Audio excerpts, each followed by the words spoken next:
ఆదూరు నియోజకవర్గంలో మరి సోషల్ మీడియాలో వస్తున్న దిగ్భ్రాంతికరమైనటువంటి వార్తలు చూస్తుంటే మరి ఆధునిక భవిష్యత్తు గురించి చాలా భయం వేస్తుంది. ఎందుకంటే మరి గెలిచిన BJP MLA BJP MLA YSR party కలుపుకున్నాడు కాబట్టి బీజేపీ ఎమ్మెల్యే మరి ఆయన చేస్తున్నటువంటి వింతలు విశేషాలు చూస్తుంటే మరి ఆధునిక గురించి చాలా భయాందోళనగా ఉంది.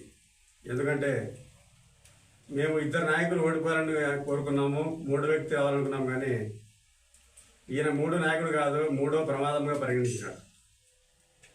ఇప్పుడు ఆధునిక వచ్చిన పెద్ద ప్రమాదం, పెద్ద సమస్య ఏమంటే ఆధుని ఎమ్మెల్యే పార్థసారథి. ఎందుకంటే ఈయన తీయటి మాటలతో ప్రజల్ని మెప్పించి మరో పక్కన సాయిబ్ రెడ్డిని ఎట్టి పరిస్థితులు ఓడించాలని ప్రజలు కంకణం కట్టుకోవడం వల్ల రాష్ట్ర వ్యాప్తంగా టీడీపీని గెలిపించాలని ఒక హవా రావడం వల్ల మరి అదృష్టం కొద్దీ కూటమి తరఫున టికెట్ దక్కించుకున్న పార్థసారథి గారు మరి బీజేపీ ఎమ్మెల్యేగా గెలవడం జరిగింది. మరి ఈయన స్టార్టింగ్ నుంచి అదరగొట్టాడు, నేను నిజాయితీ పరుని, నేను అవినీతిని సాధించిన అది అన్నాడు. కానీ చివరికి తేలింది ఏమంటే నెల లోపలే తేలిపోయినాడు.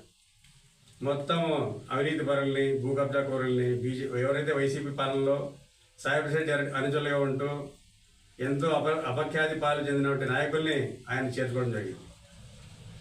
మరి తాజాగా వచ్చిన ఆడియో రికార్డింగ్ ఏదైతే ఉందో, కాల్ రికార్డింగ్, ఒక యూట్యూబ్ రిపోర్టర్ మరియు వెల్లాల మధుసూదన్ శర్మ వైఎస్ఆర్సీపీ ప్రముఖ నాయకులు, ఆయన తాజాగా బీజేపీలో చేరడం జరిగింది. సో ఆయన మాట్లాడుతున్న విషయాలు ఏమంటే ఆందోళనలో ఈ యొక్క ఫ్లెక్సీ వేసిన ఏవైతే వైఎస్ఆర్సీపీ అక్రమం కట్టడం అని చెప్పి దాని చుట్టూ రాజకీయం ఎలా చేయాలి, ఫ్లెక్సీలు ఎందుకు వేసినాం దాని గురించి, తర్వాత ఫ్లెక్సీల కింద కూర్చొని సంతకాల సేకరణ, మరి ఇవన్నీ చూస్తుంటే అసలు పార్థసారథి గారి రాజకీయం ఒకటే కనిపిస్తుంది. ఆయన ఆధుని డెవలప్ చేయాలనుకోవడం లేదు, కేవలం తన పార్టీని డెవలప్ చేయాలని చూస్తున్నాడు.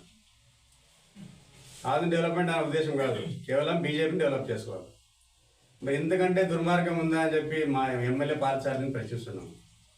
మరి మీరు ఎలక్షన్ ముందు చెప్పిన మాట ఏమి, ఆధుని అద్భుతంగా డెవలప్ చేస్తామన్నారు. మరి చేస్తున్నది ఏమంటే మీరు రాజకీయాలను అద్భుతంగా డెవలప్ చేసుకున్నారు.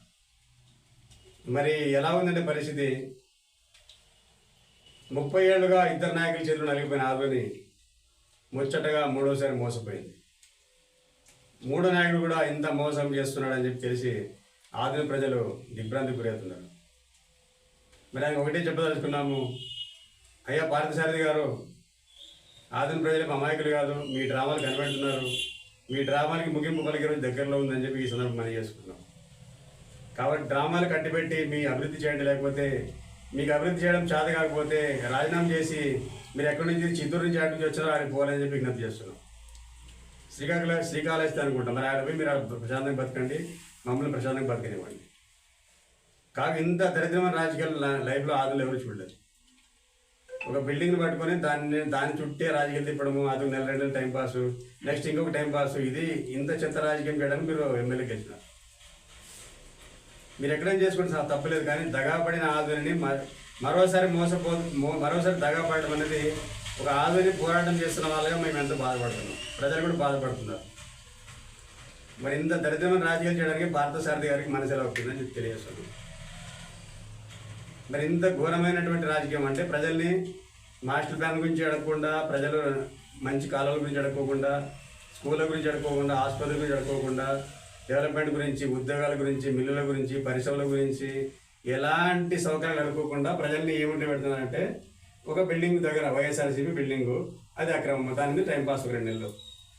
మరి ఎమ్మెల్యే అయితే మీరు దాన్ని పలగొట్టడమో ఏమో చేయాలి, కానీ అది మీకు చేతగాక మీరు కేవలం రాజకీయాలు చేయడం అనేది చాలా సిగ్గుచేటు, చాలా ఘోరమైన పరిస్థితి ఉంది. ఇప్పుడు ప్రజలు సిగ్గుపడుతున్నారు, మీకు ఎందుకు ఓటేసినామని.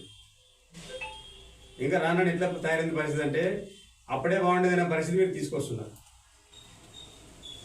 మీరు అదే నిజాయితీగా రాజకీయాలు చేస్తే వైఎస్ఆర్సీపీ నాయకులు కేసులు పెట్టాలి, వాళ్ళు కబ్జా చేసిన భూములు లాక్కొని ప్రజలకు ఇవ్వాలి, అదేవిధంగా నాయకుల్ని జైల్లో పెట్టి ప్రోగ్రాం పెట్టుకోవాలి, కానీ ఆ నాయకులు తీసుకొచ్చి మీరు బీజేపీ పార్టీలో పెట్టుకుంటున్నారు. మరి ఇదేం రాజకీయం, దౌర్భాగ్యం ఇది. ఏమనంటే పార్టీని బలపరచుకుని, నీ పార్టీ తర్వాత బలపరచుకో, ఫస్ట్ ఆధుని బలపరచు. నువ్వు ఆధుని బలపరిచింది నేను గెలిపించినావు, కానీ నీ పార్టీ బలపరిచింది నేను గెలిపించలేదు. 88,000 ఓట్లు చిల్లర పడినాయి ఓట్లు మీకు. దాంట్లో 3,500 ఓట్లు బీజేపీ పడేది, 85,000 ఓట్లు టీడీపీ, జనసేన, ఇతర పార్టీలు న్యూట్రల్ వాళ్ళు ఓట్లు వేసినారు. మరి వాళ్ళకి మీరు ఏం సందేశం ఇస్తున్నారు అంటే మీ ఓటేసి తప్పు చేసినారా ప్రజలు? ఇంత దరిద్రమైన రాజకీయం దయచేసి వదిలేయండి. మీరు ఇంకా ఎన్నో కుట్రలు చేస్తున్నా మాకు తెలుస్తుంది. ఆ విషయాలు మేము పైన చర్చిస్తున్నాం కూడా, పై అధికారులతో కానీ కూటమి పెద్దలతో కానీ మీరు ఏ విధంగా ఆదాన్ని పాడు చేస్తున్నారని చెప్పి. రానని ఏమైందంటే మీరు 3 వ్యక్తి పరిష్కరిస్తారనుకుంటే ఆధునిక సమస్యల్ని మీరే ఒక సమస్యగా మారిపోయినారు. ఇంతకంటే ఘోరం నడుతుంది. కాబట్టి ఇప్పటికైనా బుద్ధి తెచ్చుకోండి, ప్రజలకు క్షమాపణ చెప్పండి, వీలైతే పాలించండి, చేత కాకపోతే రిజైన్ చేసి వెళ్ళిపోండి, మీ చిత్తూరుకి వెళ్ళిపోండి. మీరు ఆధునిక ప్రజలు ఇంకా మళ్ళీ మోసపోయే పరిస్థితులు లేరు. మరి వైఎస్ఆర్సీపీ నాయకులు కూడా ఎందుకు కూడా రత్తుకోండి. వాళ్ళు ఒక ఫ్లెక్స్ చేయడం అనేది ఆ బిల్డింగ్ గురించి, కోర్టులో ఉన్న బిల్డింగ్ గురించి కంటెంప్ట్ ఆఫ్ కోర్టు ధిక్కారణ అది. దాని మీద వాళ్ళు కేసు పెట్టడం లేదు. మరి వాళ్ళకి వచ్చిన సమస్య ఏమో అర్థం కావడం లేదు. మరి వాళ్ళకి ఏమన్నా రాజీ అయిపోయి డ్రామా చేస్తున్నా అర్థం కావడం లేదు. కాబట్టి ఖచ్చితంగా ఈ విషయాలు పైకి తీసుకుపోతున్నాము. ఎలాంటి కుట్రలు ఆందోళన జరుగుతున్నాయి. ఆందోళన అంటేనే చాలా దెబ్బతింది ఇప్పటికే అన్ని విధాలుగా. మరి ఈ ఊరిని మీరు ఇంకా మీ రాజకీయాల కోసం దెబ్బతినడం చాలా సిగ్గుచేటు. మీరు ఒక నిజాయితీగా రాజకీయాలు చేస్తున్నట్లయితే ఎవరైతే ఈ ఫ్లెక్సిల్ రాజకీయాలు ఇవన్నీ ఆపేయండి, నిజాయితీకి పనిచేయండి. మరి వాళ్ళు తీసుకొచ్చింది కాగానే వాళ్ళకి మీరు వచ్చిన వెంటనే పనులు అప్పగించడం, వాళ్ళకి మీరు ఆదే మార్కులు చూపడం చూస్తుంటే మీకు ఒకటే కనబడుతుంది. గతంలో టీడీపీ వల్ల ఎలాగైతే బాధపడినారో వైఎస్ఆర్సీపీ నాయకుల చేతిలో, మరి అదే వైఎస్ఆర్సీపీ నాయకులు తీసుకొచ్చి మీరు పనులు ఇస్తున్నారు. అదేవిధంగా కూటమి ధర్మానికి విరుద్ధంగా ఎవరైతే మీ పార్టీ గెలిపించడానికి మీరు పనిచేస్తున్నారో ఆ టీడీపీ వాళ్ళని మీరు కలుపుకొని ఇంకా ఇంతకంటే గౌరవం ఇంకోటి ఉంటుంది. అంటే నమ్మిన వాళ్ళని గొంతు కోసే రకంగా తయారైంది మీ వ్యవహారం.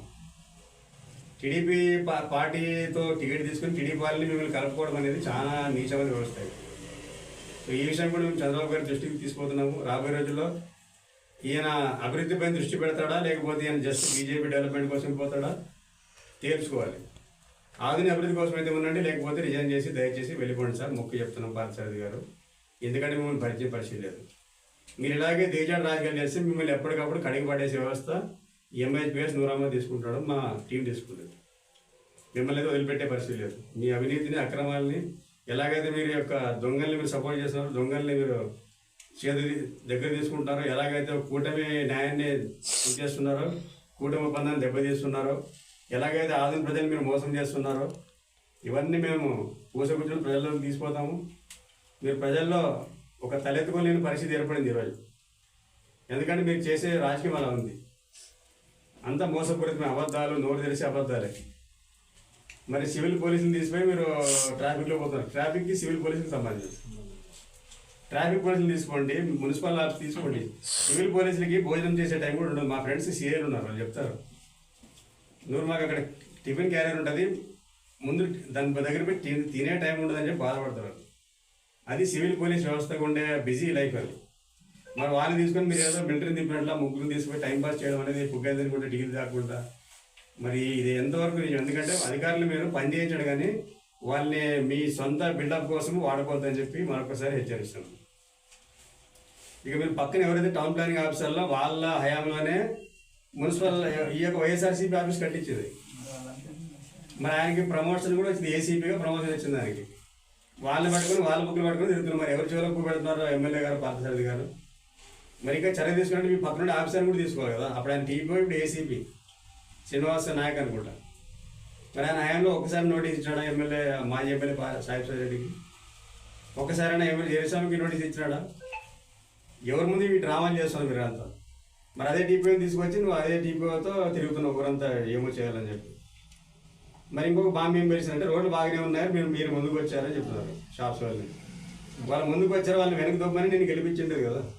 రోడ్ల మీద తిరిగి నీతులు చెప్పాక సూక్తులు చెప్పే కాదు కదా.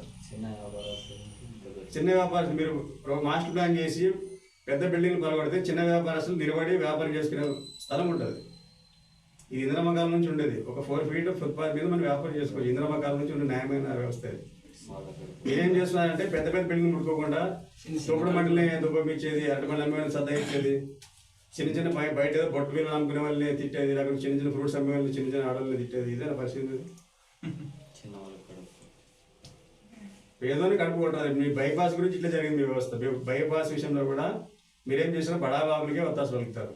మీ వ్యవహారం 3 నెలలు చూస్తున్నాము, మీరు బడాబాబులకే వత్తాసు పలుకుతారు. సామాన్యుడిని అట్లా వదిలేస్తున్నారు గాలికి. పెద్ద పెద్ద బిల్డింగ్ వదిలేసి మీరు చిన్నగా రోడ్డు మీద ఏదో ఫ్రూట్స్ అమ్మేవాళ్ళు, లేకుంటే చెప్పులు అమ్మేవాడిని, ఫ్రూట్ ఏదో బొట్టు పిల్లలు అమ్మేవాళ్ళని, ఆడవాళ్ళని, గాజులు అమ్మే ఆడవాళ్ళని మీరు లే పంపిస్తున్నారు.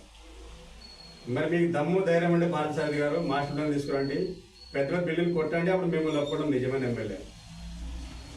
ఊరికి రోడ్డు మీద నిలబడి ఉత్తర మాటలు చెప్పకుండా డైలాగులు కొట్టుకుని తిరగడం కాదు పరిస్థితి. మీకు దమ్ము ధైర్యం అంటే మాస్టర్లను తీసుకురండి. ఇట్లా డైవర్షన్ పాలిటిక్స్ వద్దు. ఎరుసాం బిల్డింగ్, వైఎస్ఆర్ బిల్డింగ్, ఆ బిల్డింగ్, ఈ బిల్డింగ్, ఏ బిల్డింగ్ మాకెందుకు? ఎరుసాం బిల్డింగ్ 5 కోట్లు మీరు చెప్పిన లెక్కలో, వాళ్ళ 100 కోట్ల 1000 కోట్ల భూ కబ్జాలు దాన్ని ముట్టుకునే దమ్ము మీకు ఉందని ప్రశ్నిస్తున్న పార్థసారథికి. ఆ దమ్ము ఉంటే రాజకీయం చేయలేకుండా చేయొద్దు. 1.5 సెంటు పట్టా కూడా వదలలేదని ఎరుసాం మీద ఆరోపణ ఉంది. మరి అలాంటి వ్యక్తి ఒక బిల్డింగ్ ఇచ్చేస్తే క్షమించేస్తావా? నీ ప్లాట్ ఏమైనా పోయిందా చెప్పు ఎమ్మెల్యే గారు. మరి సాహిబ్ సండ్ హయాంలో ప్రతిరోజు ఆ ఇంట్లో పంచాయతీలు జరిగేవి. కోట్ల రూపాయల భూములు లక్షలు లాక్కున్నారని అభియోగాలు ఉన్నాయి. సీటు వేస్తారన్నారు గుడిసి కృష్ణమ్మ గారు అప్పట్లో. మరి మధ్యలో టీడీపీ నాయకులు ఆమె కూడా స్పందించాలి దీని మీద. సీట్ ఎందుకు పెట్టలేదు పార్థసారథి గారు? భయపడుతున్నారా, లాలించి పడ్డారా? రెండింటిలో ఏదో ఒకటి. సాహిబ్ రెడ్డి కాలంలో జరిగిన అక్రమాలకు, భూ కబ్జాలకు సీట్ ఎందుకు వేయడం లేదని గుడిసి కృష్ణమ్మ గారు కూడా దీని మీద వివరణ ఇవ్వాలి. స్పెషల్ ఇన్వెస్టిగేషన్ టీం సీట్ వేస్తామన్నారు, ఎందుకు వేయలేదు? కాబట్టి ప్రజలకు ఇచ్చిన ప్రజలు వాగ్దానం మర్చిపోరు. ప్రజలు ప్రతి పాయింట్ నోట్ చేసుకుంటారు, ప్రజల నాయకులు గారు. కాబట్టి ఇప్పుడు కూడా బీజేపీ ఎమ్మెల్యే గారు పార్థసారథి గారు బుద్ధిగా పరిపాలించండి. మోసాలు చేయడం, ఇలా డైవర్షన్, ఒక టాపిక్ మీద టైంపాస్ చేయించడం, టైంపాస్ చేసే పరిస్థితి ఆనందంలో లేదు. యువత నిరుద్యోగులుగా 1000 మంది రోడ్ల మీద తిరుగుతున్నారు. మరి వాళ్ళకి మీరు జస్ట్ మీ టైంపాస్, మీ శుద్ధి కబుర్లు వినడానికి వాళ్ళకి న్యూస్ ఇస్తున్నారు అంతే. మీరు టైంపాస్, వాళ్ళకి ఉద్యోగాలు మీరు ఇచ్చే పరిస్థితి లేదు, మాస్టర్లను తెచ్చే పరిస్థితి లేదు, స్కూల్ హాస్పిటల్ బాగా చేసే పరిస్థితి లేదు, ఊరిని బాగా చేసే పరిస్థితి మీలో కనబడడం లేదు. నిన్నటికి మీరు రోడ్డు మీద తిరిగి మీరేం చేసినారు? లాస్ట్కి చివరికి మీరు సాధించింది ఏం? లాస్ట్కు కాలువలు క్లీన్ చేసి అది చేసినారు, అంతా కాలువలు క్లీన్ చేసినాము, అది చేసినాము అన్నారు. లాస్ట్కి ఏమైంది? రోడ్ల మీద పడవలు ప్రయాణించే పరిస్థితి అదలో వచ్చింది జస్ట్ 3 మంత్స్కే. మరి మీరు ఏం సాధించడం? 3 మంత్స్ అధికారులతో మీటింగ్లు పెట్టి, బిల్డప్ ఇచ్చి, పోలీస్ ఆఫీసర్లు కూర్చోబెట్టి, కమిషనర్ కూర్చోబెట్టి, మరి సబ్ కలెక్టర్ లెవెల్లో మీరు సాధించింది అదే నీళ్ళు రోడ్డు మీద వచ్చినా మీరు ఏం సాధించినారు? కాబట్టి మీ ఊకదంపడ ఉపన్యాసాలు ఆపేసి పని మీద దృష్టి పెట్టండి. లేకపోతే ప్రజలే మీకు బుద్ధి చెప్తారని చెప్పి ఈ సందర్భంగా హెచ్చరిస్తున్నాము. ఇలాగే మీరు డైవర్షన్ పాలిటిక్స్ పెడితే ఖచ్చితంగా మీకు మీ రాజకీయాలకు చరమగీతం పాడే రోజు త్వరలో ఉందని చెప్పి హెచ్చరిస్తున్నాము. నా పేరు నూర్ అహ్మద్, MHPS రాష్ట్ర కార్యదర్శి. ధన్యవాదాలు.